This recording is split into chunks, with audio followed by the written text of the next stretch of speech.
ఉమ్మడి గుంటూరు జిల్లాలో రైతులు ఖరీఫ్లో పండించిన ధాన్యాన్ని కొనుగోలు చేసేందుకు ఏపీ ప్రభుత్వం సిద్ధమైంది. మోంతా తుఫాను ప్రభావంతో పంట కొన్ని చోట్ల దెబ్బతిన్నా రైతులను ఆదుకునేందుకు ప్రతి గింజ కొనుగోలు చేస్తామని ఏపీ ప్రభుత్వం ప్రకటించింది. మరో 2 వారాల్లో వరి కోతలు మొదలు కానున్నాయి.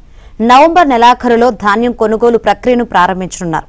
డిసెంబర్ మొదటి వారం నుంచి కొనుగోలు ప్రక్రియ ఊపందుకుంటుందని అధికారులు భావిస్తున్నారు. ధాన్యం కొనుగోలుపై డీసీఎంఎస్ సిబ్బందికి శిక్షణ కూడా ఇచ్చారు. ధాన్యం కొన్న 24 గంటల్లో నగదు చెల్లిస్తామని ఏపీ ప్రభుత్వం ప్రకటించింది.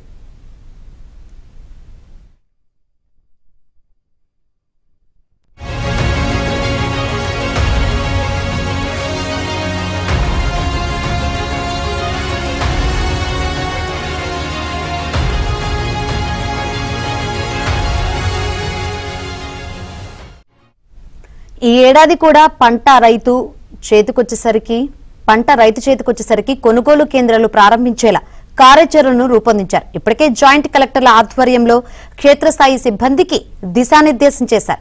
గత ఏడాది ఎదురైన ఇబ్బందులు అధిగమించేలా ముందస్తు చర్యలు చేపట్టారు. తేమ శాతం, కొనుగోలు ప్రక్రియలో జాప్యం, మిల్లర్లు ముందుకు రాకపోవడం, బ్యాంకు గ్యారంటీలు సమర్పించడంలో అలసత్వం వంటి సమస్యలు రాకుండా ప్రణాళికలు రూపొందించారు.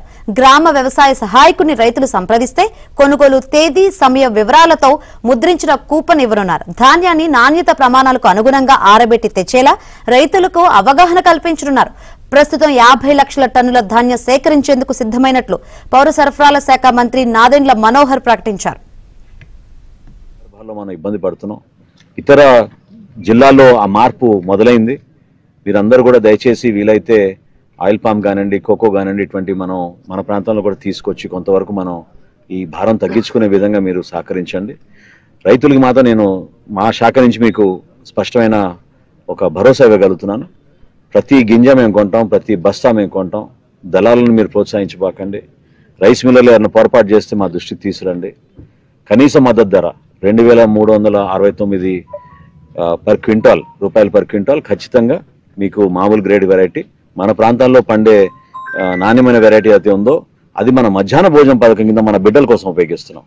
పాఠశాలలోనూ, సంక్షేమ హాస్టల్లోనూ ప్రతి బస్తా రైతు సోదరులు అయితే పెద్ద మనసుతోటి ప్రభుత్వానికి అందిస్తారో దాన్ని మన రైతాంగం అందించిన ఆ బస్తాలని అన్నింటినీ కూడా మధ్యాహ్న భోజనం పథకం కింద లక్షల మంది మన పిల్లలకి ప్రతిరోజు భోజనాలు ఏర్పాటు చేస్తున్నాం. అదేవిధంగా బీపీటీ కానివ్వండి, సోనా మసూరి కానీ మన ఏరియాలో ఏది పండినా కూడా రాష్ట్ర ప్రభుత్వానికి అందించమని మనస్ఫూర్తిగా ఈ సందర్భంగా కోరుకుంటూ మంచి వెరైటీకి 2389 రూపాయల క్వింటాల్కి అందిస్తాం. అందించడమే కాకుండా గతంలో ఏ ప్రభుత్వం చేయని విధంగా 48 గంటల లోపే రైతు ఖాతాలోకి జమ చేసే విధంగా ఈ సంవత్సరం కూడా ఏర్పాటు చేశాం. 51 లక్షల మెట్రిక్ టన్నులు, ఇది రాష్ట్ర చరిత్రలో ఒక రికార్డు, గతంలో ఎప్పుడు జరగలేదు. 51 లక్షల మెట్రిక్ టన్నుల ధాన్యం కొనుగోలు చేయడానికి మేము అందరం కూడా సిద్ధమయ్యాం. ఉమ్మడి గుంటూరు జిల్లాలో ధాన్యం కొనుగోలు ఏజెన్సీగా డీసీఎంఎస్ ఎంపికైంది. గుంటూరు, బాపట్ల, పల్నాడు పరిధిలోని రైస్ మిల్లులను ఇప్పటికే తనిఖీ చేశారు. మిల్లు యజమానుల నిబంధనల మేరకు బ్యాంకు గ్యారంటీలు సమర్పిస్తే ధాన్యం కొనుగోలు ప్రక్రియ ప్రారంభించవచ్చు. ధాన్యంలో తేమ శాతం కొలిచే పరికరాలను ఇప్పటికే అందుబాటులో ఉంచారు. రైతులు తమ పంటను ఏ మిల్లులకు అందించాలనుకుంటున్నారో తెలుసుకుని ఆ మిల్లులకు ధాన్యం తరలించేలా పౌర సరఫరాల శాఖ అధికారులు చర్యలు తీసుకోనున్నారు. ధాన్యం తరలించే వాహనాలకు జీపీఎస్ తప్పనిసరి చేశారు. రైతులు తెచ్చే ధాన్యంలో తేమ లేకుండా చూసుకోవాలన్నారు. తేమ శాతం అధికంగా ఉంటే డ్రయర్లను ఉపయోగించి ఆరబెట్టుకోవాల్సి ఉంటుంది. అవసరమైన టార్ఫలిన్లు రైతులకు సరఫరా చేయాలని మార్కెటింగ్ శాఖ అధికారులను ప్రభుత్వం ఆదేశించింది.